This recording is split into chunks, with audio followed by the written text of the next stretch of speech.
Buenos días, estimados estudiantes. Eh, Quiero explicarles en este encuentro virtual un tema muy importante que es el control, la importancia y también los pasos del proceso básico del control o bien proceso del control. Quiero comenzar con un concepto de control a partir de visto como un proceso, el control que permite garantizar que las actividades reales se ajusten a las actividades planificadas. O sea que ustedes podrán ver esta línea, si ustedes observan aquí en la gráfica, podemos decir que esto es una planificación. Entonces lo que hace el control es tratar de garantizar que las actividades planificadas se ajusten a las actividades reales. Entonces, por ejemplo, actividades reales o desempeño podríamos graficar de esta forma. ¿Qué significa esto? Que aquí no hemos coincidido con lo que hemos planificado, lo cual esto es sujeto de ver una corrección y de corregirlo al sistema cuando el desempeño real no se ajusta a lo planificado. Ahí es donde tiene que actuar el control para efectuar medidas correctivas.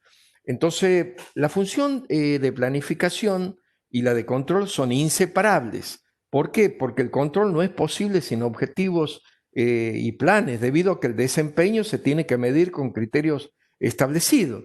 Como podrán apreciar, llegamos a definir el concepto, aquí vamos a poner desempeño, o sea, que estamos comparando lo planificado con un desempeño real. Según Kunz, que es un autor muy relevante en materia de administración, él habla de la función gerencial de control y lo define como medición y corrección del desempeño para garantizar que los objetivos de la organización y los planes diseñados para alcanzarlos se logren.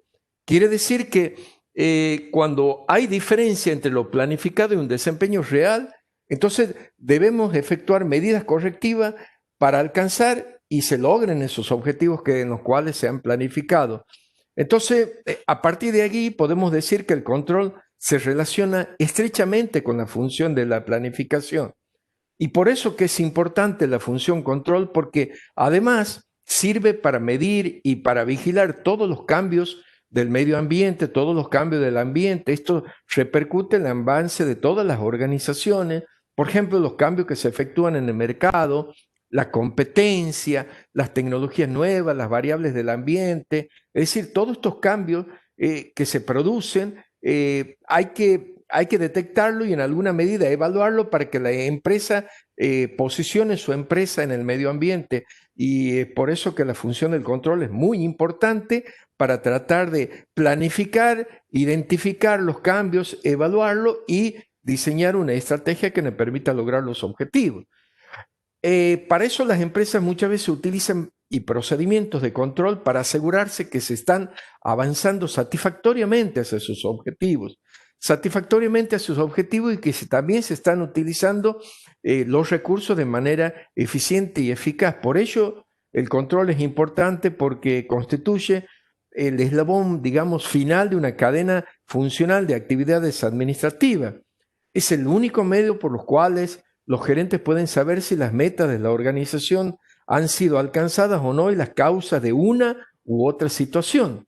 La otra área también en la cual es importante el control es en la delegación, porque muchos gerentes se niegan por temor a que los empleados cometan errores a delegar. Por lo tanto, es conveniente desarrollar un sistema de control eficaz. Por esto y muchas otras cosas es importante la función control para evaluar el avance de la gestión de las actividades de la organización y evaluarlas y determinar las diferencias, reitero, entre lo planificado y lo realizado, es decir, el desempeño. Aquí ustedes podrán ver una diferencia. Es esa diferencia lo que hay que lograr contrarrestar a través de medidas correctivas. ¿Para qué? Para que se cumplan las metas y los planes. De esta forma, así funciona, digamos, un control, ¿no? Es decir, es muy importante. Y para que ustedes lo puedan ver, para realizar toda esta actividad, nosotros tenemos que explicarle los pasos del proceso básico del control. Entonces, hay pasos que hay que cumplirlo para realizar y para diseñar un sistema de control. Recuerden, el primer paso es establecer estándares o parámetros o normas para medir el desempeño. Reitero, hay que definir estándares, el primer paso del control o parámetros, normas para medir el desempeño. ¿Qué son los estándares? Los estándares son normas, son criterios o valores de referencia de desempeño como los objetivos o metas verificables. O sea que aquí estamos hablando de verificabilidad, lo cual significa que tiene que haber una objetividad en cuanto a la medición. Por ejemplo, si yo defino un estándar, mejorar ventas, es un estándar muy general. No nos sirve para nada para el control. ¿Mejorar qué? ¿Cuánto? ¿Cuándo? Si no hay establecido esta objetividad, no podemos realizar un buen control. En las empresas de servicio puede ser el tiempo en que los clientes tienen que estar en la fila de un banco. Eso se puede medir. El tiempo que tienen que esperar antes que le conteste el teléfono también puede medir. Como pueden apreciar, muchas cosas se pueden medir. O sea, toda la empresa en las áreas, en los sectores, pueden establecerse estándares para medir con relación a las actividades. Para eso existen muchos tipos de estándares. Entre los mejores están las metas y objetivos verificables. O sea, recuerden, no es lo mismo proponernos aumentar la productividad que aumentar la productividad en un 20% hasta el 31 de diciembre. No es lo mismo.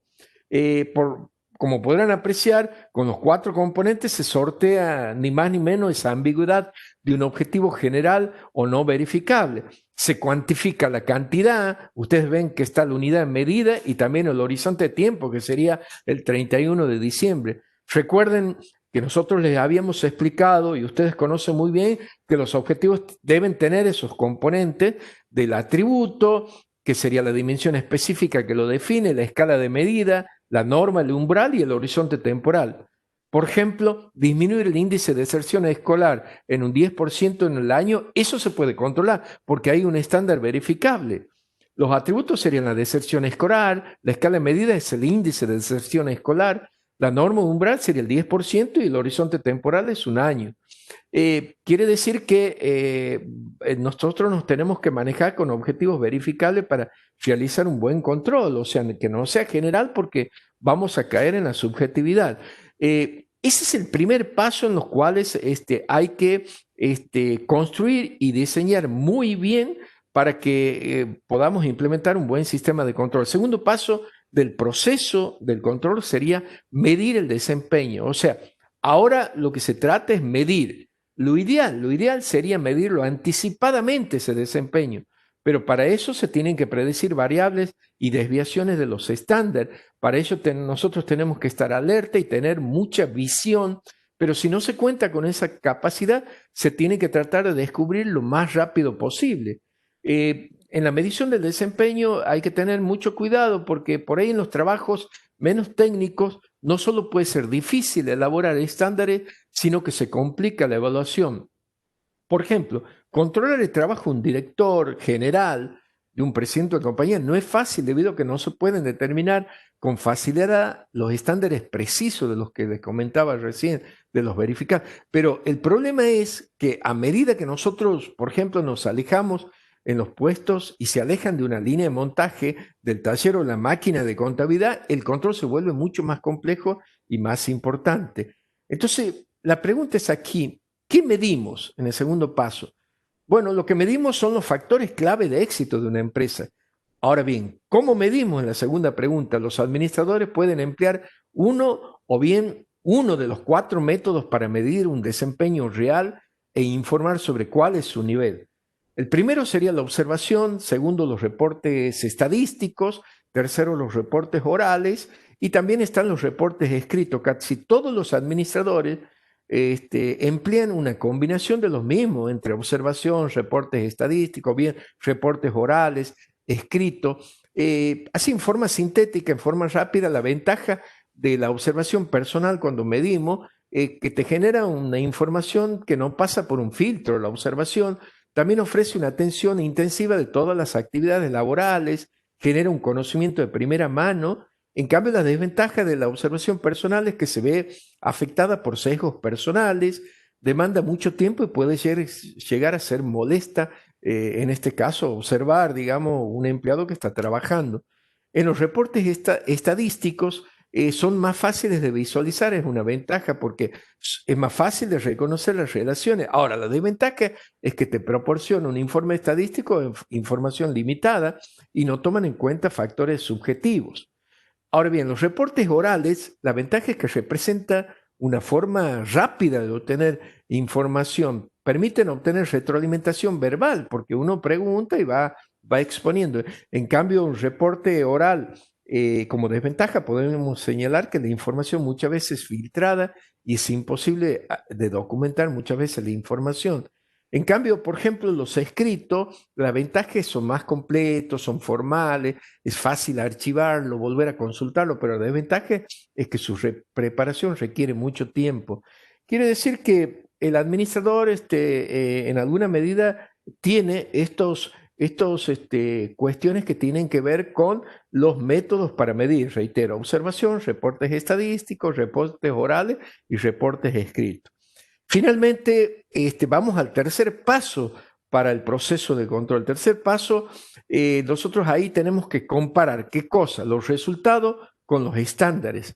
Es decir, si uno lo ve la gráfica que le hice anteriormente, el desempeño real sería los resultados y los estándares están aquí en el planeamiento.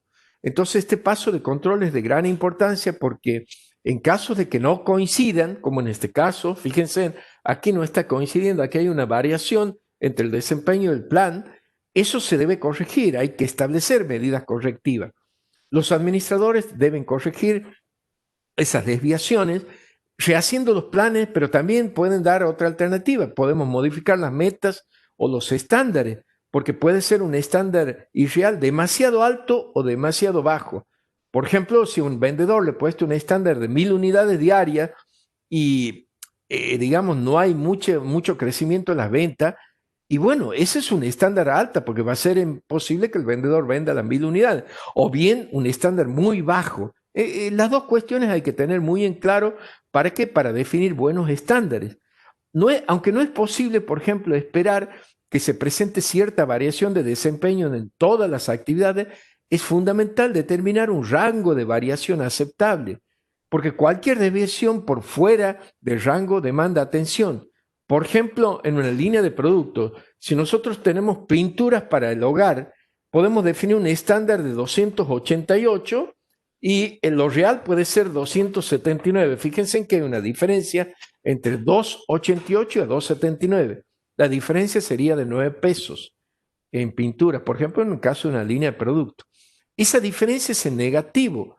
¿Por qué? Porque lo real ha sido 279 y lo estimado ha sido 288. Es decir, lo que yo he estimado vender, por ejemplo, 288, pero se ha vendido 279. Entonces hay 9 pesos de diferencia, lo cual significa que el porcentaje de variación es negativo. Sería un menos 3,1 aproximadamente. Ahora, ¿cómo se saca eso?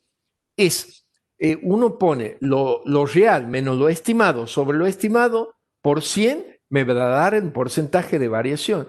Entonces, ahí nosotros podemos efectuar, digamos, ese rango que yo le hablaba de variación aceptable, ¿no? También podemos decir que una desviación, una variación porcentual, por ejemplo, entre menos 5 y más 5 puede resultar dentro de un rango de variación aceptable.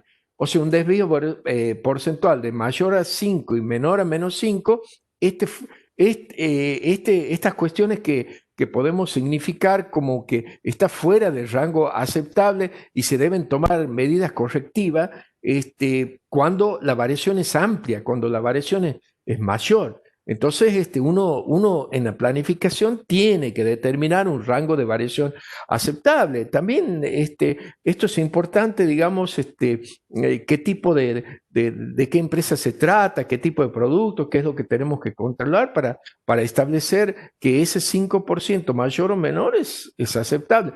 Porque probablemente si yo hago, por ejemplo, un arqueo de caja y la variación porcentual es un 7% y en términos monetarios representa 1,85, bueno, la incidencia es mínima.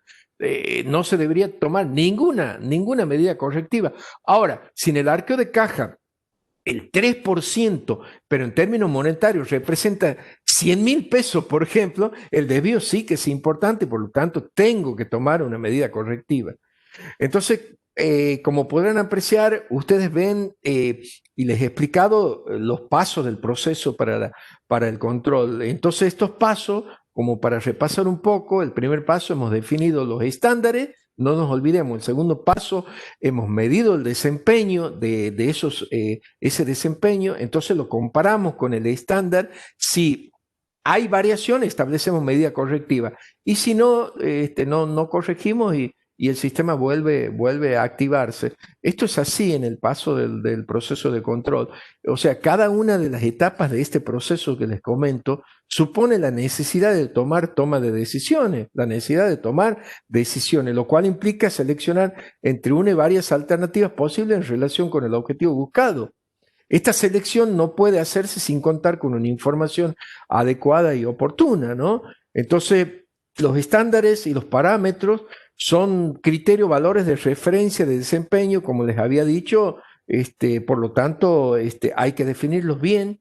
Entre esos estándares les puedo mencionar, existen muchos tipos de estándares o parámetros. Por ejemplo, los estándares físicos son medidas no monetarias y comunes al nivel operativo, ya que en él se utilizan, por ejemplo, materiales, se contrata mano de obra, se prestan servicios, se producen bienes.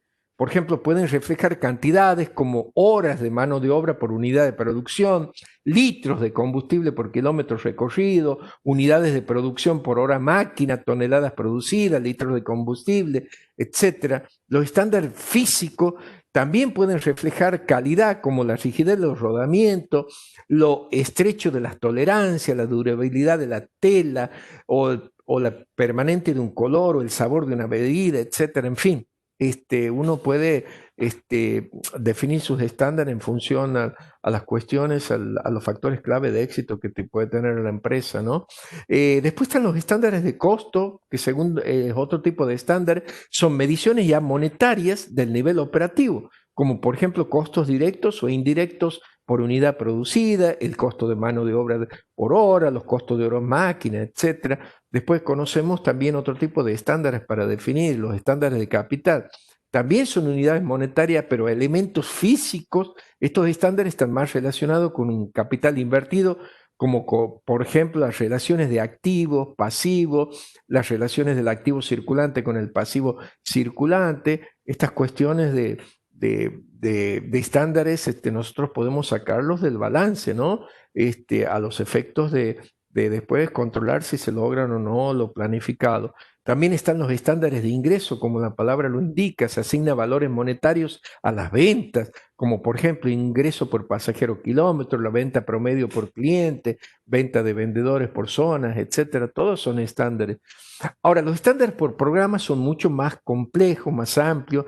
Estos se aplican a programas de alguna actividad en forma general, como por ejemplo el desarrollo de productos, la mejora de la calidad de un equipo de vendedores, etcétera. Muchas veces es necesario aplicar un criterio subjetivo para evaluar el desempeño de un programa. Otro tipo de estándar es el estándar intangible.